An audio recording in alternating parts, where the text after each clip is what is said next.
Hey, what's up? Gary here. Struggling to get started with your effects loop on the Quad Cortex? Let me show you a couple scenarios and ways to be able to use it. Let's go check it out.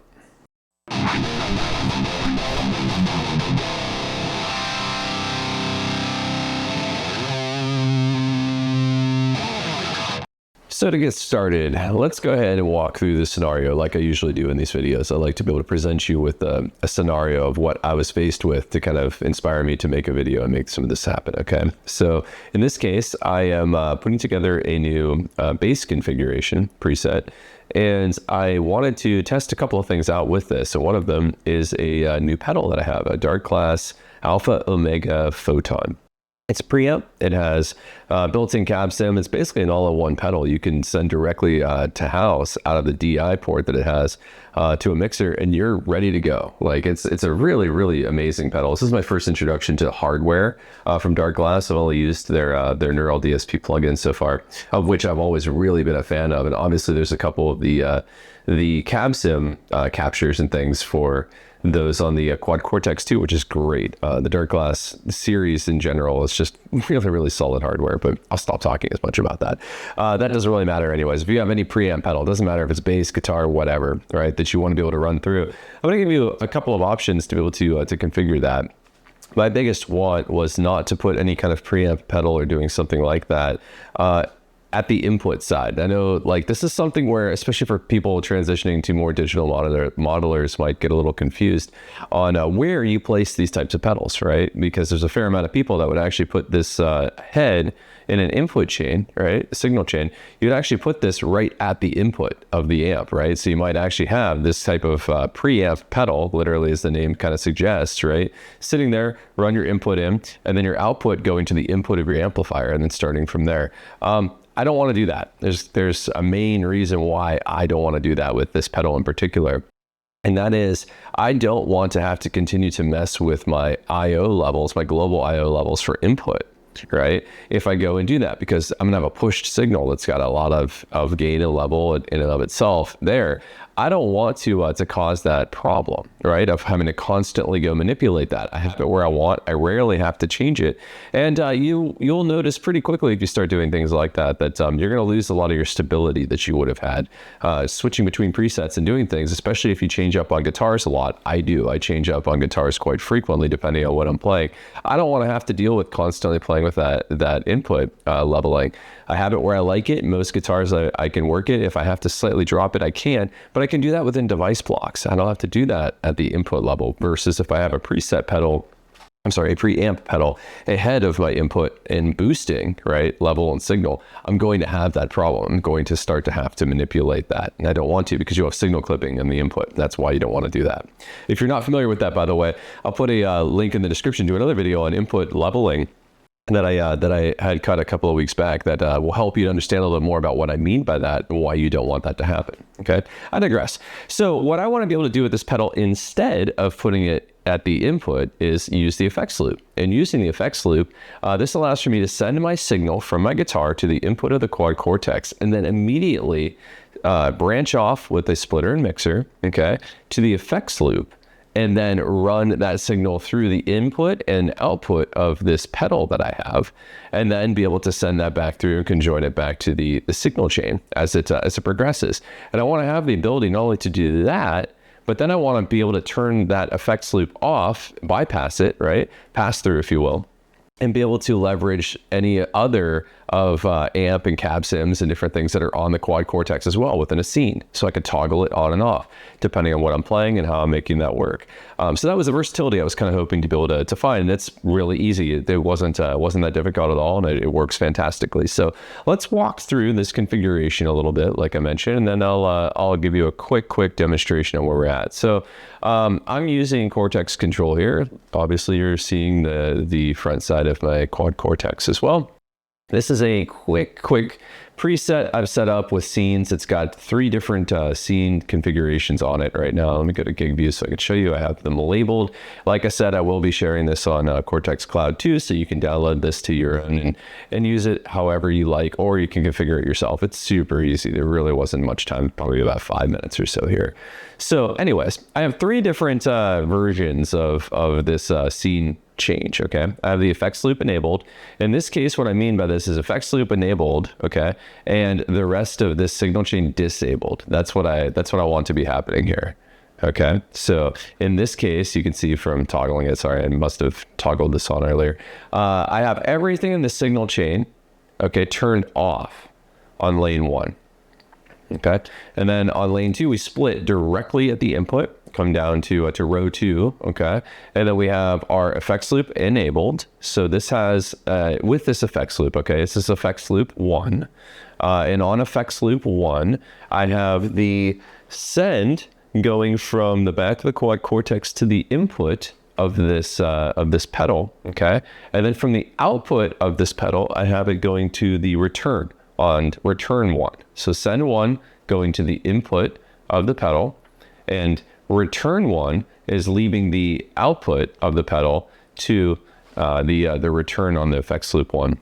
I will tell you, this is a stereo pedal. I don't have stereo cables configured right now for this. I don't have any available right now. I'm using the other ones that I do have.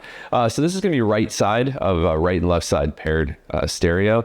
That's fine. I mean, if you use the right cable, technically I could do that just as easily with just using an XLR with the direct out that's here going to a stereo TRS, but I digress. You can configure it any way you like, and definitely if you use the right kind of cables and pedals and whatnot, you'll be able to make this work just fine. So this can work in stereo. Just giving you the heads up that in this case it's going to be one-sided, and that's basically the configuration. And I have after the output comes back from the pedal, right? I have a quick little looper X here, so if you want to do some looping fun, you can catch that. And I have a small chorus and a reverb. So nothing major. These are toggled off by default too, as you can see here. So nothing too groundbreaking, but this is just like a really basic configuration. You can flavor however you like, and being able to use effects and different things on this this chain from your effects loop, and it works just fine. Same way as you can obviously flavor row 1 up here if you were actually going to have these amps configured, and that's what we'll do now. So if I look at the scene 2, right, B basically of my scene, effects loop disabled, this is going the exact opposite. So I have the effects loop disabled, I have the effects that I was playing after the fact disabled. The only thing I'm left on is the looper. You can still use the looper, okay? So your input that's coming in here, you can still capture and be able to loop out. Now it's not gonna be colored by an amp or a cab sim, so take that as you will. It's probably not going to be what you would want necessarily unless you were just looking for a really low signal, but it's there and it's still available. But on this case, I just have a simple config. So I have a compressor set up. I have a bass cab at CA400 channel 1 with a cab sim on a DarkGlass Neo, and then same kind of chorus and reverb I have configured. So I have the chorus turned off by default. I have the reverb turned on by default just to give it a little bit of color. This amp was a little bit drier than I like, so I turned that on just to be able to add a little bit of flavor there. And then finally on the C part of this scene, it turns on both. Okay, and that works okay. You have a little bit of clipping towards the end if you play kind of higher, especially if you have active pickups. So if you have scenarios like this is probably going to be something you're going to have to configure a little bit more to your taste specifically, and that's going to depend quite a bit on your configuration. So I left this as an option just to be able to show you how that works, but I would probably suggest in most cases if you're going to dedicate to one of these, you swap between these two. That's probably going to be your best bet. At any rate, let's take a quick look here. So with the effects loop enabled, right? This is just the effects loop. I don't have an amp. I don't have a cab. I have this on a bit of a custom configuration preset on my my DarkGlass pedal, but nothing too major. Let's just take a quick look here.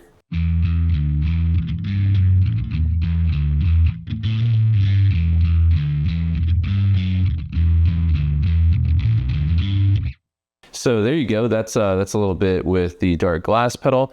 Now, if I swap over and actually go to bypassing the effects loop, bypassing the DarkGlass, and going to this little bit cleaner of a amp and cab sim in row 1, let's check that out.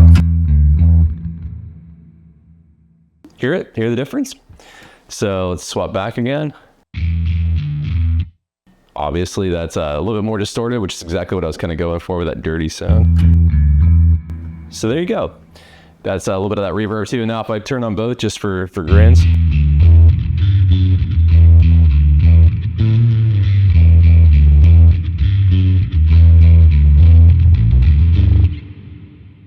Yeah, it's a little too pushed for my taste, but there it is. That's exactly how this works. Okay, so you can toggle enabling and disable these effects loops. One of the really cool things too, since you have two send and return effects loops on the Quad Cortex, you can get kind of wild with these scenes. You could definitely use the other one in the exact same way. So you could copy this kind of configuration, but throw on the second scene. So if you really have some nice boutique pedals that you're trying to get to shine as much as you can without having to add any extra color to them, you really want them to kind of like stay as they are, especially if they're those classic kind of pedals and things like that. It's exactly how you can do it without having any issues. Another big thing that I could strongly suggest to you too to consider with some of these pedals. Now on the DarkGlass, I didn't do this as much because it has a lot of EQing that I can do to begin with, okay? But one other thing that I might suggest that you take a look at is adding an EQ. So let me turn this off really quick, get this going. In this case, you can go with whichever one you like. I actually really like this Graphic 9. I feel like it's pretty close to a couple of Boss pedals that I've used in the past that do this too. But you could totally add this to the signal chain and flavor however you like what you're getting to really kind of dial in what you want. And this is going to be pretty helpful if you get to a point where you want to use this effects loop, but then you want to have different outputs, right? Eventually too, because depending on the scenario that you find yourself in, you might need to do this a little bit to be able to keep from clipping or to just model to what you want to hear. Like if it's going to be front of house, if it's going to be monitors, if it's going to be in-ears, whatever it is you're trying to output to or try to capture here, that's going to really help you to kind of just dial that to flavor if the pedal isn't quite getting you where you need to be in that specific scenario in the effects loop. Okay, so you know what? I'll add that. I'll just add that and leave it into the preset. So when I upload this, it's just going to be flat for now. I'll probably even disable it, and then it'll be up to you to be able to enable if you want to. So I will definitely make sure to have a link to this preset on Cortex Cloud in the description below. There you have it. It's a brief introduction to leveraging preamp pedals in your effects loop on the Quad Cortex. There's a lot of different scenarios you can find yourself in with pedals and the way this works. Definitely, there's a lot of different methodologies as well, depending on your configuration of leveraging an effects loop, especially if you want to do like pre-effects and post-effects and understanding how to be able to engage that loop and where to put it. It's going to be key in your rows to be able to make sure that you're leveraging them to the best efficient way possible and getting the results that you're really expecting to do. Like I said, there's a lot of scenarios you could find yourself in, because as soon as you start leveraging the effects loop out and back in again, you could be running through literally anything, right? So there's a lot of challenges that might be placed there as well. You'll definitely want to take a look at levels. That's going to be one of the key things that you're going to see with your effects loop that you need to continue to kind of think about as you find yourself going through those scenarios, to make sure that you don't have anything boosting or dropping your levels in a degraded way, right? Like, you just definitely don't want to run into that. Quickly too, since it's sitting next to me, this is the pedal that I was just leveraging. Can I get out this? There we go. This is the pedal that I was using at the DarkGlass Alpha Omega Photon. This thing really is cool. I'm definitely going to be making a video pretty soon to be able to showcase that. But yep, here's my Quad Cortex and my recording rig that I have here, and obviously that's the pedal ready to go. So we're working live here. At any rate, I appreciate you for coming by and checking this out. If you got any comments, questions, please leave them below. I'll always be happy to engage with you guys, and I'll see you on the next one.